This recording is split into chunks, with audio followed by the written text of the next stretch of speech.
이건 뭐냐면 2007년부터 2017년까지 이제 질병이 가려져서 잘 안 보이는데 오른쪽 점점 증가하고 있다는 얘기입니다. 고혈압이나 당뇨나 뭐 고지혈증이나 관절염, 우울증 이런 것들이 의학 기술이 발달하는데도 불구하고 점점 더 증가하고 있다는 거예요. 왜일까요? 다음이요. 자, 이건 이제 자동차 계기판이잖아요. 계기판에 보면 뭔가 오작동이 일어나면 많은 신호가 들어옵니다. 그래서 뭐 가까운 걸 보면 우리가 그 자동차 주차하는데 알람이 들어오면 되게 성가시잖아요. 그래서 뭘 하기 전에 일단은 그걸 끄고 봅니다. 그런데 왜 그랬는지는 사실 사람들 잘 신경 안 써요. 뭐 블랙박스 켜보나요? 안 하잖아요. 그냥 아무 일 없겠거니 하고 지나갑니다. 그런데 이거는 이제 발병원리 나무라고 기능의학에서 이제 얘기하는 내용인데, 이 질병이 생기는 이 원인을 보면은 다양한 우리가 그런 환경적 요인에 우리가 노출되어 있는데 근본이 있다. 그게 개인의 유전이나 어떤 소화기 상태나 컨디션이나 이런 여러 가지 상태가 개별적으로 뭔가 그런 원인들이 증상이나 징후나 이걸로 해서 질병으로 나타나게 된다는 얘기입니다. 다음요. 그런데 우리가 하고 있는 거는 이 증상, 뭔가 이상하다는 이런 것만 끄기 바쁘다는 거예요. 열나면 해열제를 먹고 아프면 진통제를 먹습니다. 그리고 어디가 피부가 헐고 이러면 스테로이드 이런 걸 바르죠. 그게 정상적인 면역계가 정상적으로 작동하고 있다면 어느 정도 지나면 나아요. 보통 우리 감기만 예를 들더라도 한 일주일 정도 간다고 알고 있죠, 그죠? 그래서 심하지 않으면은 그냥 비타민C 먹고 좀 쉬고 그렇게 물 많이 마시고 그러면 낫는다고 알려져 있는데, 유독 우리나라 사람들은 병원에 갑니다. 병원 문턱이 낮기도 하고, 그래서 의사들은 아프다 그러니까 처방전을 써줘요. 약을 줘요. 근데 그 약들은 감기 바이러스를 없애는 약이 아니에요. 가래를 묽게 해주고 기침을 억제하게 해주고 그런 약들입니다. 그래서 처방전을 가지고 외국 의사한테 보여줘서, 왜 그런 거 한 번씩 보셨을 거예요. 감기 환자인데 정말 한국 의사들은 이렇게 처방을 하나요? 라고. 근데 감기를 떠나서도 심지어는 암 환자마저도 그런 식의 치료를 하고 있지 않나 생각을 해봅니다. 저도 가까운 가족들이 암에 걸려가지고 고생을 하셨었어요. 그래서 암 환자 과정을 보면은 일단 진단을 하죠. 여러 가지 CT도 찍고 MRI도 찍고 이럽니다. 그래서 어디 병기를 나눠요. 치료 결정을 하기 위해서 약을 쓰든 수술을 하든. 가장 좋은 거는 조기 발견을 해서 수술로 돌아내고, 그 다음에 뭐 하죠? 6개월마다 병원에 가서 CT를 찍습니다. 혈액 검사. 재발했나 안 했나. 그걸 언제까지 한다? 5년을 합니다. 5년.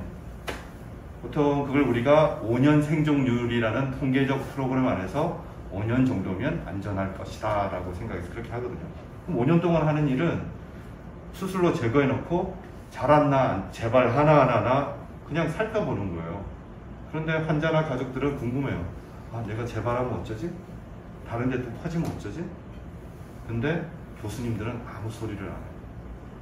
뭘 먹어야 되냐 하면 쓸데없는 거 하지 말고 그냥 6개월마다 사는 거. 그 말고는 없어요. 그래서 답답한 마음에 막 어디 찾아가기도 하고, 논의가 주변에 누가 그래요. 의사들 많아요, 주변에. 논의가 좋다더라.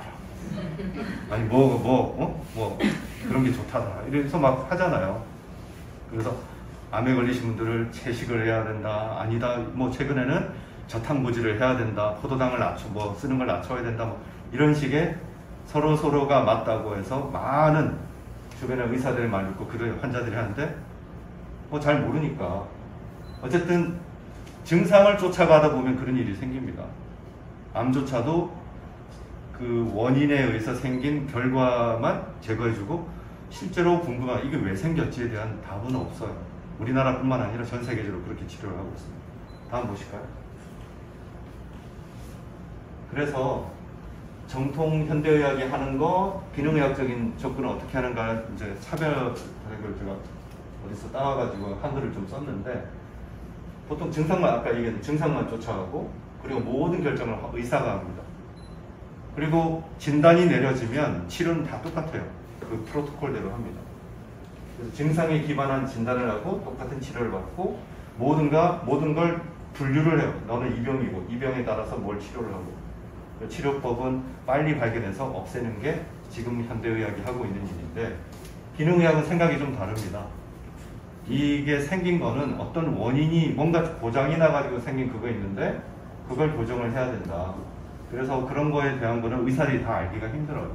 그래서 환자 중심으로 뭐가 불편한지, 그 사람이 어떻게 살아왔는지, 어떤 라이프 스타일을 유지하고 있는지, 그런 데 관심이 더 많습니다.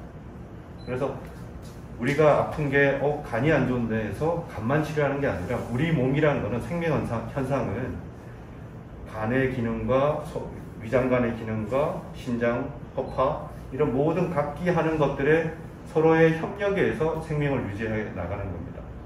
그런데 우리 대학병원은 그러지 않죠. 어디 하면 소화기내과, 당뇨 걸리면 내분비내과, 호흡기 안 좋으면 호흡기내과. 나머지 거는 의뢰는 하는데 서로 사실 커뮤니케이션 잘 안 해요, 의사들이. 자기한테 문제가 넘으면 숙제하고 던집니다. 내 일 끝났어.